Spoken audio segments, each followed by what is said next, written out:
Good morning, students. Being a commerce person, you have three options in your life.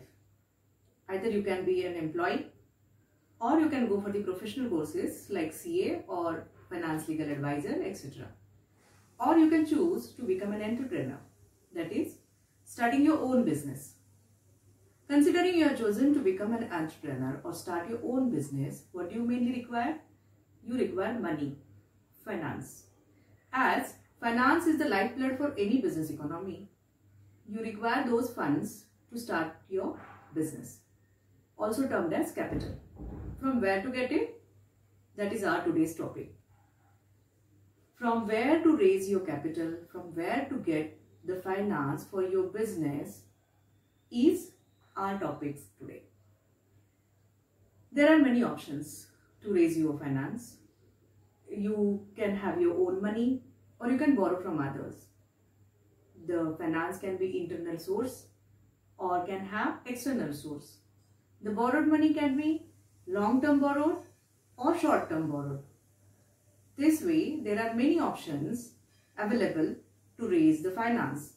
What are those? How to get it is our today's topic. The topic name will be Sources of Finance for Business.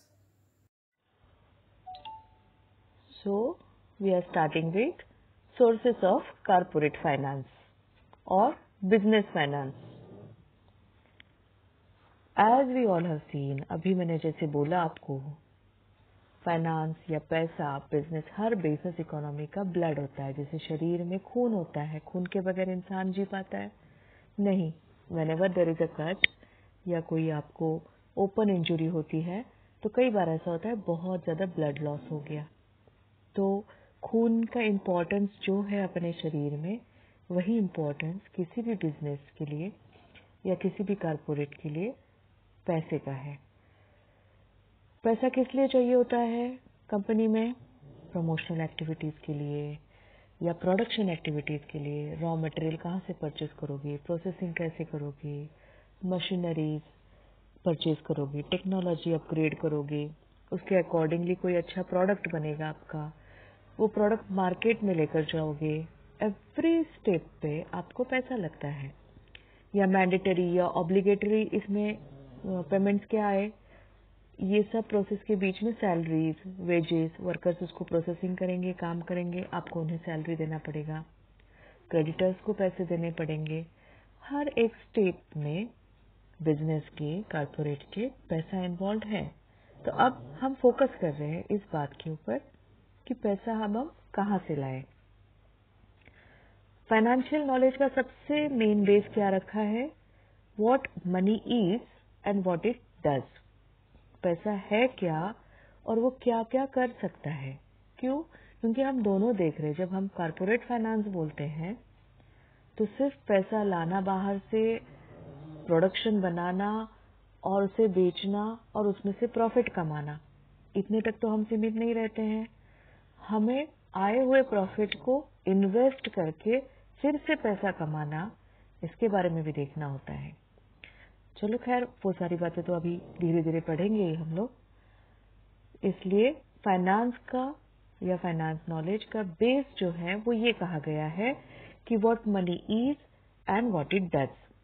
पैसा क्या है और क्या कर सकता है, इसका जिसे नॉलेज हो वो ही कॉर्पोरेट फाइनेंस या बिजनेस फाइनेंस के साथ फाइनेंशियल डिसीजंस लेकर, इन्वेस्टमेंट डिसीजंस लेकर अच्छी तरह पैसे के साथ खेल के प्रॉफिट कमा सकता है. यही फिर से थोड़ा सा बताना चाहूंगी. सिग्निफिकेंस यानी importance of the finance. Production, purchases, marketing के लिए जो प्रोडक्ट प्रोविजन रखना होता है आपको पैसे का, या फिर बिजनेस एक्टिविटी का की पोर्शन करके काम करता है, सेंट्रल थीम करके काम करता है बिजनेस ऑपरेशंस का. यही हमने फिर से बोला गया है. और ऑब्लिगेशंस, जो compulsory payments like wages, salaries, dividends. इस स्लाइड में हम लोग इसके बारे में बात करते हैं.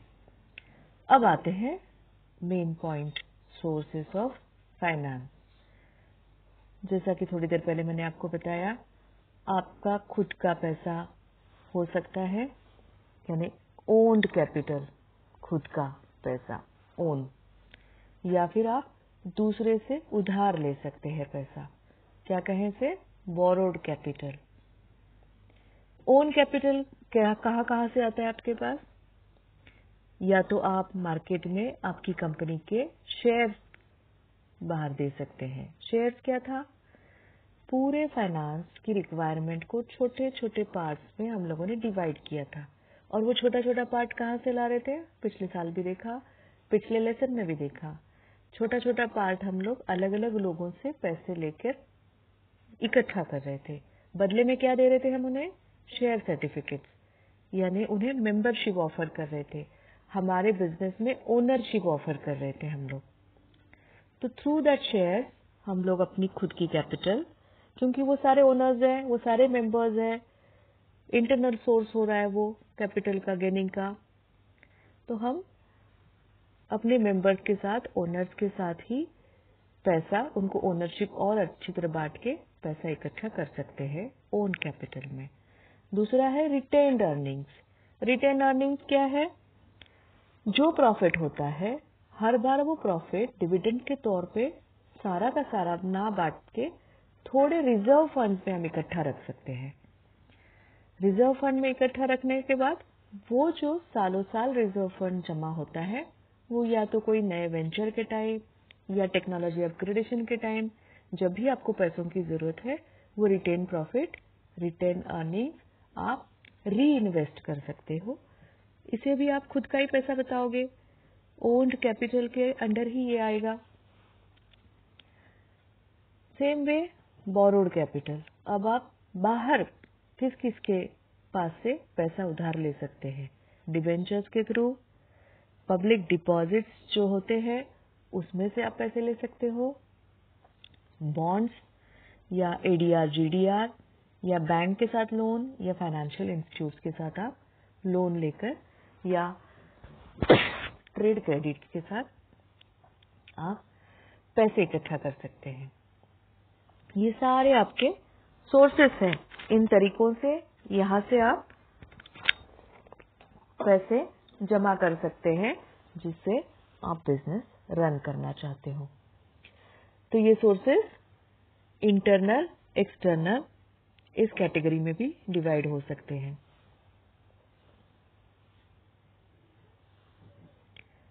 इंटरनल सोर्सेस यानी जो ऑर्गेनाइजेशन के अंदर आप पैसा जमा कर सकते हो, जबकि बाहर से बोरो करने के लिए बैंक थे, फाइनेंशियल इंस्टीट्यूट्स थे, इन्हें आप एक्सटर्नल सोर्स बोलते हो।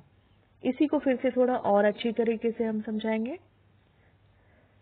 फाइनेंस के सबसे पहले तो टाइप्स क्या क्या होते हैं। कॉर्पोरेट फाइनेंस जो हम पढ़ने जा रहे हैं, पर्सनल फाइनेंस, डायरेक्टर्स को कभी कभी पर्सनल लोन भी उठा के भी कई बार इन्वेस्टमेंट करनी पड़ती है। Private finance and public finance, among which only we are focusing on corporate finance. इसमें फिर से long term and short term, ये दो प्रकार आते हैं जिन्हें भी हम फिर डिटेल में देखेंगे कि कई सालों के लिए, यानी टाइम पीरियड ज्यादा वाले हम लोग 5 इयर्स लोन लेंगे, 10 इयर्स का लोन लेंगे। ये किस लिए लगते हैं long term loans? Lands, plants and machineries, इसके लिए एसेट्स बनाने के लिए, परमानेंट एसेट्स बनाने के लिए लॉन्ग टर्म लोन्स आप लेते हो। शॉर्ट टर्म लोन्स कब लेते हो? Working capital. वर्किंग कैपिटल क्या होता है? डे टू डे एक्सपेंसेस, या क्रेडिट के ऊपर आपने कुछ रॉ मटेरियल परचेज किया, शॉर्ट प्रोडक्शन साइकिल के लिए आप मटेरियल जब परचेज करते हो उसके लिए शॉर्ट टर्म लोन्स यूज होते हैं। अब हम देखेंगे ओन्ड कैपिटल के कुछ पोर्शन। मेजरली मैंने बोला shares and retained capital, retained earning, sorry, retain earning का पोर्शन जो है ना, वो सेकंड वाला, वो पहले अभी हम देखेंगे क्योंकि वो छोटा पोर्शन है और आज के लेक्चर में हम उसे खत्म करेंगे। रिटेन अर्निंग यानी वो पैसा जो आपको प्रॉफिट मिलने के बाद आपने थोड़ा थोड़ा करके रिजर्व फंड्स में जमा किया है. It is regarded as a permanent capital and it is return only at the time of winding up of the company. क्यों? क्योंकि आपके प्रॉफिट का ही हिस्सा है ये, तो इसे आपको परमानेंटली आपके पास ये जमा रहता है. इसे आपको वापस शेयर होल्डर्स को तब करना होता है, बोनस शेयर्स के स्वरूप में आप इन्हें दे चुके होते हो, देखेंगे अभी कैसे, जब फाइनली आप company winding up, any by bad luck अगर आपका बिजनेस बंद हो जाता है और वाइंडिंग अप करना पड़ता है कंपनी को, उसी टाइम सिर्फ आपको ये लौटाना होता है. तो it's as good as permanent capital. Bank की तरह बैंक से लोन लिया, फाइनेंसर से लोन लिया और उसे हमें वापस करना है इतने इतने टाइम पीरियड में, इस तरह का इसे टेंशन नहीं होता है जो ओन कैपिटल होते हैं. उसमें से हम रिटेन्ड अर्निंग्स के बारे में देख रहे हैं. यहाँ पर हम इस स्लाइड में यही लिखा है, when company makes huge profits the directors of the company may decide to keep some portion of the profit for next purchases or expenses. It is the reinvestment of the profit in the business. This term is known as flowing back of profit. Please remember this term, flowing back of profit, or retaining the profit and making it available for further business. ये internal source में आएगा. This cannot be a initial source for a company. जैसे अगर कोई company नई शुरुआत कर रहे हैं तो इसे इनिशियल सोर्स कैसे हो जाएगा ना, प्रॉफिट आएगा तब जाके उसमें से आप रिजर्व रखोगे. तो इट इज नेचुरल है कि कोई नई कंपनी शुरू करते वक्त वो इनिशियल सोर्स नहीं होगा, लेकिन इंटरनल सोर्स ये जरूर है, क्योंकि हमारा जो प्रॉफिट या इंटरनली हमें जो पैसा मिला था उसी में से हमने रिजर्व रखे थे. शेयर तो अब हम नहीं देखेंगे. रिटेन के लिए ही मैं बताना चाहूंगी कि रिटेन अर्निंग्स में कुछ चीजें सिंपल वर्ड्स में अगर बोला जाए तो नेट प्रॉफिट जो आपको मिला रहता है वो शेयर होल्डर्स को डिविडेंड के रूप में डिस्ट्रीब्यूट ना करके रिजर्व फंड्स के तौर पे हमने अलग करके रखा है. ये रिजर्व फंड कंपनी कन्वर्ट करती है बोनस शेयर कैपिटल में और इसका प्रॉफिट कैपिटलाइज करती है. अब capitalisation of profit by issue of bonus share is known as flowing back of profit और सेल्फ फाइनेंसिंग. ये टर्म आपको मैं फिर से दोहरा इसलिए रही हूं क्योंकि आपको ये याद रखना है, flowing back of profit. Bonus shares are issued free of cost to the existing equity share holders out of the retain earnings. Shares का जब हम डिटेल्स देखेंगे तो इसके ये टेक्निकलिटी या टेक्निकल वर्ड्स आपको थोड़े बहुत समझ में आ जाएंगे.